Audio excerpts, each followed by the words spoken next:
Hi, everyone. My name is Alyssa Mialene. I am a global development reporter at Devex, and we are live on the sidelines of the UN General Assembly this week. This is a special edition of This Week in Global Development, our weekly podcast where we bring you the latest of everything global development.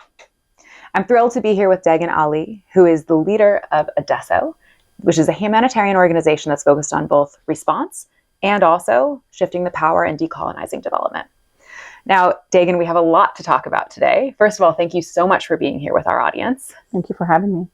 So tell me a bit about you, for those who don't know about your work and what you've done. We cover a lot about about localization and global development at Devex, but you've really made this your life's work. Tell me why. I think having left the UN and transitioned to working with a local organization, it was a shock to my system in terms of how I was treated and how the system perceived me. Whereas when I was at the UN, automatic access, credibility, everything I said was just gold, never questioned. My data was never questioned. My integrity was never questioned. And then I transitioned to leading Adeso, a local NGO, and it was a complete 360 reverse, and where everything was questioned, including my own integrity, which was, I think, the hardest. I think having my data and credibility on information and all of that being questioned is one thing, but to have your integrity being questioned and where you're constantly being accused and thought of as being risky or potential fraud or corruption or whatever it may be, that I think to me was just unacceptable.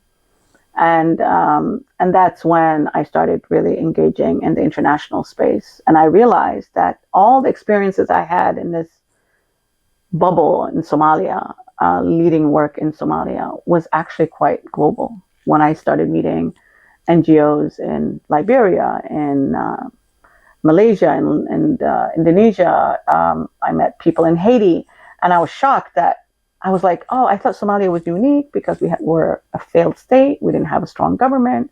The international community basically can do whatever it wants. It doesn't have a government to check it, put it in check. But then I realized, no, it doesn't matter if you have a strong government or a weak government or no government. It's all pretty much the same. Anytime that the international system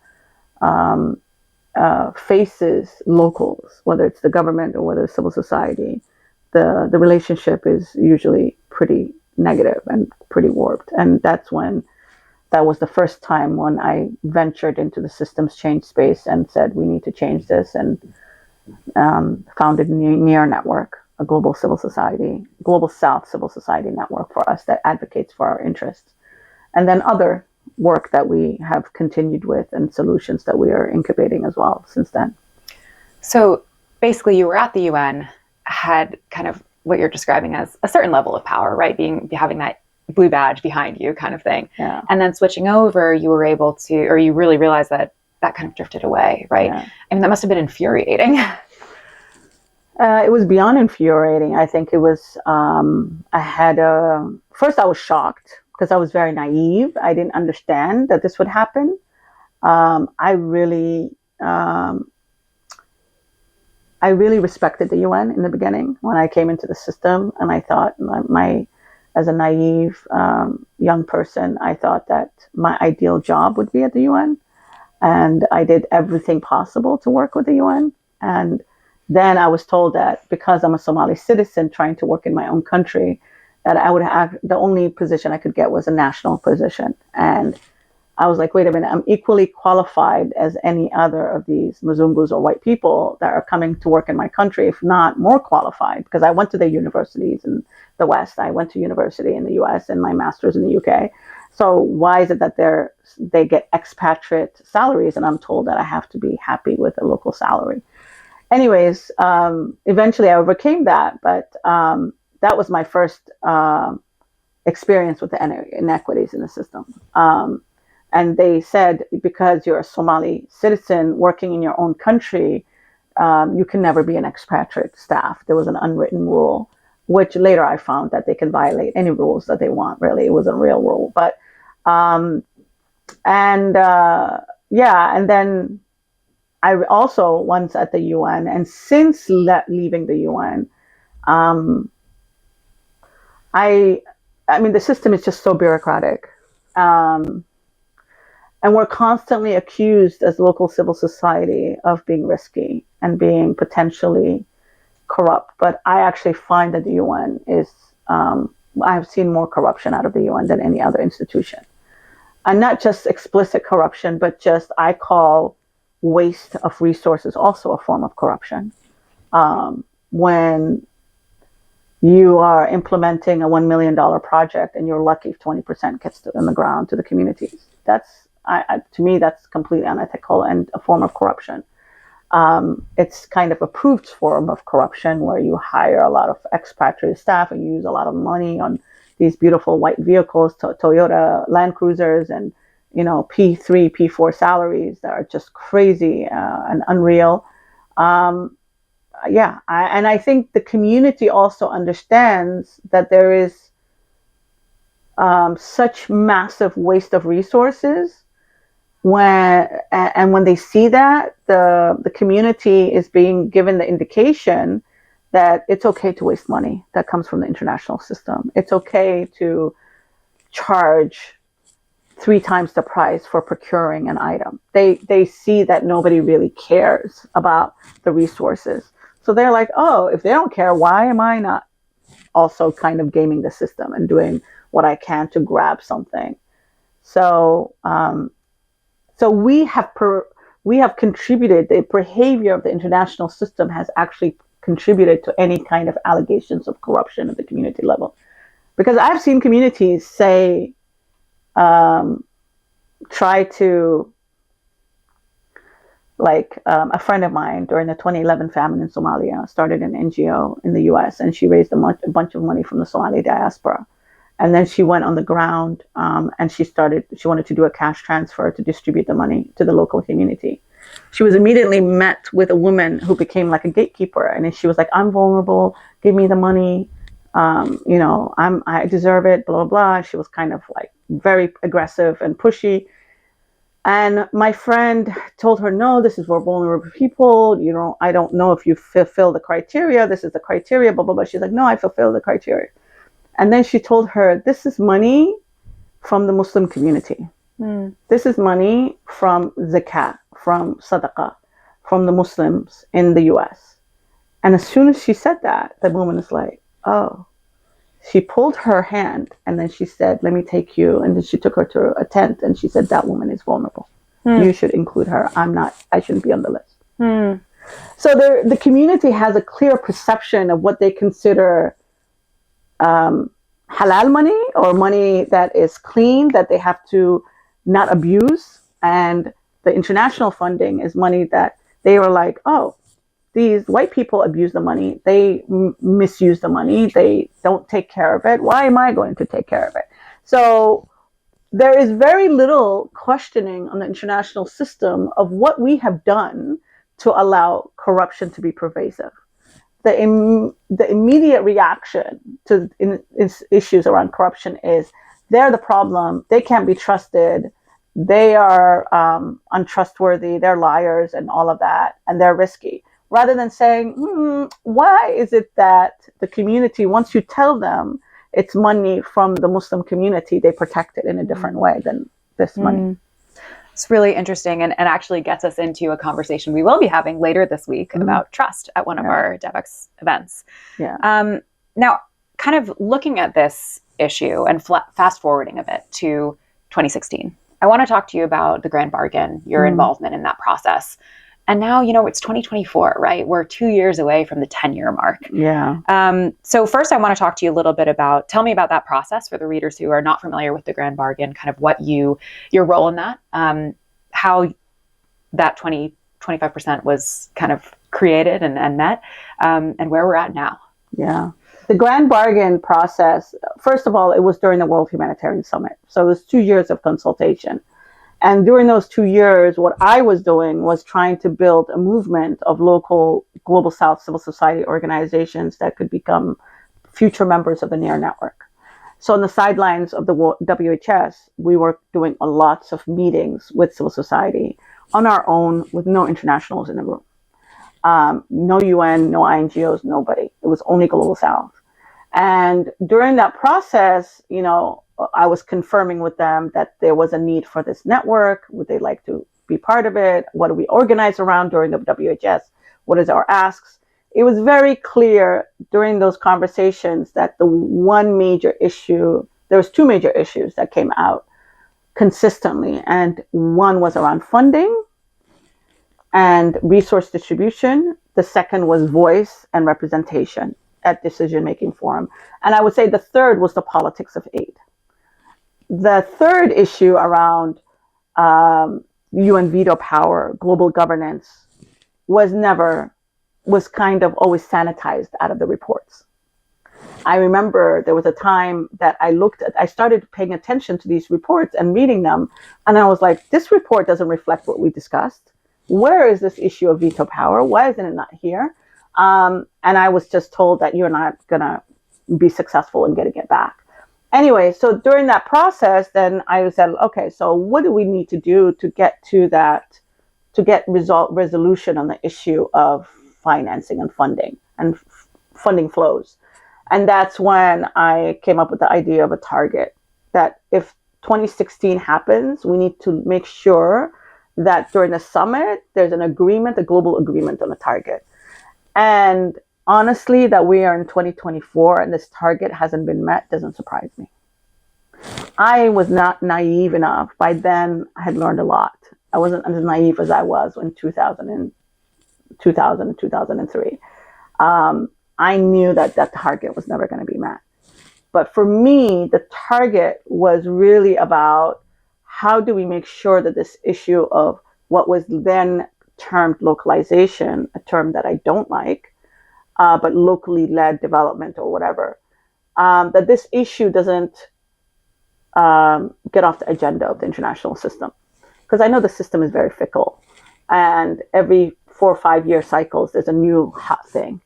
And so I was like, how do we make sure that this thing doesn't die away in 2-3 years after the summit? And the only way to make that happen was this target, in my opinion. And I think I was correct and vindicated in feeling that way, because we are now at 2024 and localization has not only not died, but now we're seeing it actually penetrating the development space. They're talking about it in the climate space. They're talking about it in philanthropy. They're talking, Samantha Power came into USAID and as a new administrator, resurfaced it and said, we're going to make this commitment actually happen. So that was the intention of the commitment, was to be courageous and ambitious with a target. So at that time, our advocacy message was 20% by 2020. The humanitarian system in 2014, only 0.2% of every dollar was going to locals, 0.2. So when I said to the locals, we need a target, and I'm thinking of 20, they thought I was. When I told the locals that we needed a target, and I was thinking of 20%, they were not happy with me. They were actually angry at me. They were like, "Wait a minute, we're doing 70-80% of the work. Why would we be satisfied with 20%?" And I said to them, "We're at 0.2%. We need a target that's realistic. We don't want people to laugh at us and ridicule us." So that's how then I would go to the internationals, and as soon as they heard 20%, they laughed at us. They said, "You're at only 0.2%. What makes you think you will ever reach 20%?" And they thought that that was a ridiculous target. So I got pushback from both sides. And but I said, no, I think 20 is a reasonable number. And through a great confluence of events, including a lot of advocacy and lobbying work that we did as Adeso on the sidelines with different leaders of the grand bargain process and allies that were in that room. We asked to be members of the Sherpa group that was working on the grand bargain. There was no representation of the Global South, nothing. So they were talking about us and the Global South, and we weren't at the table, as always. And we were rejected when we asked to be members. But we had allies in the room, and those allies really worked. We worked in tandem with them, and we were able to not only turn it from 20% target into a successful 25% commitment. So that's a bit of the history of how that happened. Fantastic. Now, I cover U.S. government mostly at Yeah. Devex, and USAID did just come out with its humanitarian localization strategy. Yeah. They did mention in that past localization progress report that just 2% of their funding now goes toward humanitarian localization efforts. So it's better than 0.2, but we're still at 2%. Yeah. And we're not at 25. Right. What needs to happen to really make this work? Honestly, I think Samantha Power, to use her political capital in the way she has done on the localization agenda, is something that personally I'm very grateful for. And I think that was a massive risk on her part. I of course know that if the administrator changes, that agenda will probably shift. It may not be there. But having worked and received USAID funding in the past and seeing the bureaucracy of the system, I'm not very optimistic that big bilateral institutions such as USAID, DFID, bilaterals like USAID, DFID, and UN can make a shift because the bureaucracy, the machinery is it's so massive. It's so difficult. The rules and regulations are overwhelming. The civil servants, the staff who work with the US government are also risk averse. They're so scared that they're going to be prosecuted if something goes wrong. So to me, it's just an impossible uphill battle. But where I do feel like there's hope and there's opportunity is for the NGOs to change and philanthropy to change. And those, I think, are the spaces where we need to, I think, put a lot of pressure. And that's what we're trying to do at Adeso with the Pledge for Change, with the NGOs, and the decolonizing philanthropy work that we're doing. I'm not losing hope on all the bilaterals. I think the Scandinavians, the Dutch, all have made major strides. And I think Samantha Power resurfacing the issue is also putting a lot of political pressure on the European bilaterals. So I think that that's a great thing in that way because of that. But one easy thing that USAID could do to move money is help establish or work more with pooled funding mechanisms and more locally led, grounded pooled funds, not the UN-led pooled funds, not a World Bank pooled funds, but generally USAID has an aversion to pooled funds. I don't know if that policy changed in the past few years, but when we used to work with them, they had I think a policy decision about not wanting to do pooled funds. So I think that would be the easiest way for USAID to actually start moving money significantly. And then another thing I think is I'm not even sure if their 2% number is a genuine number because there's a lot of PEPFAR money that goes to NGOs that have nationalized.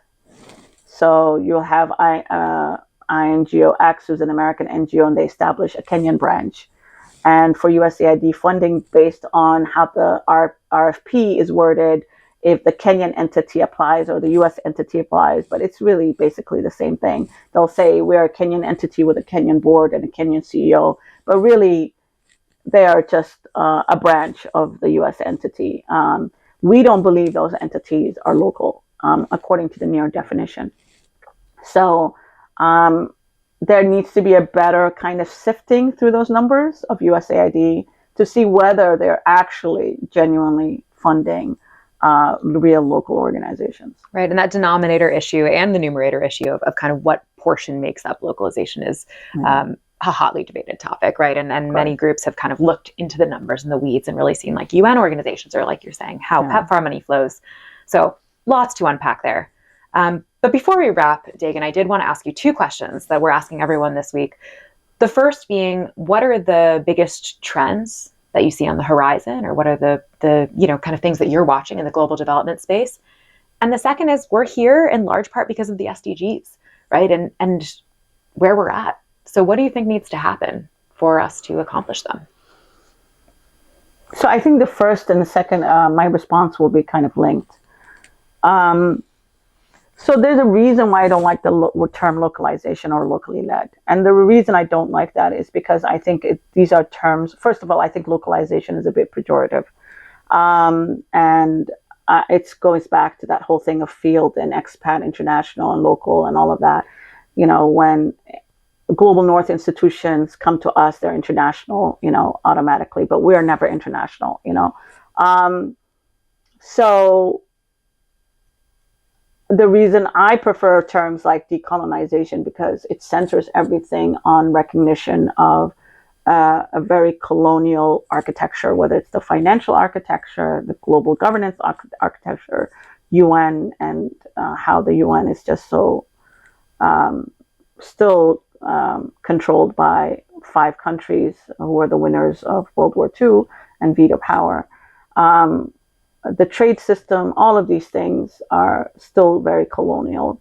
And unless we fix the foundational architecture issues, we're really not going to have any meaningful transitions or SDGs. So for me, I think one of the most interesting things to look at is, I think, Gaza and what's happening in Gaza and Palestine is, I think it's a turning point. I think the world will never be the same after this. And I think it's the death of Western imperialism. I think it's the death of the global governance system. I think it's the death of international humanitarian law. I think all of these things are the graveyards is Gaza.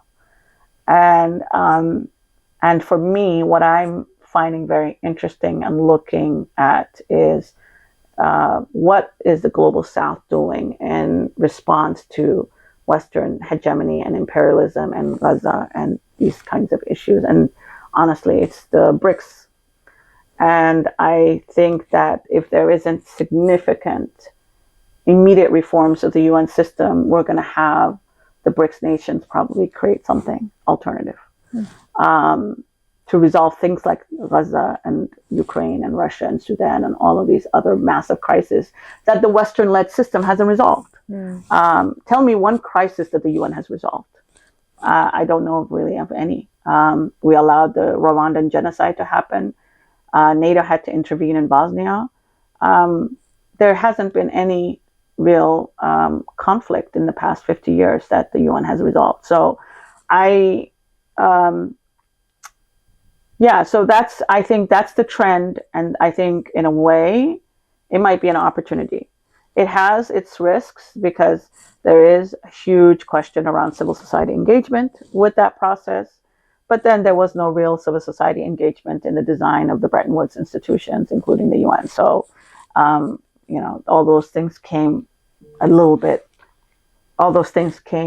later, and only recently in the past 20, 30 years. So, so I would say that's an answer to those 2 questions. Fantastic. Great. Well, thank you, Degan, so much for joining us here today amidst your very, very busy schedule in New York. And thank you, everyone, for tuning in to This Week in Global Development. If you liked this conversation, please do subscribe anywhere that you get your regular podcasts, and we will see you next week. Thank you.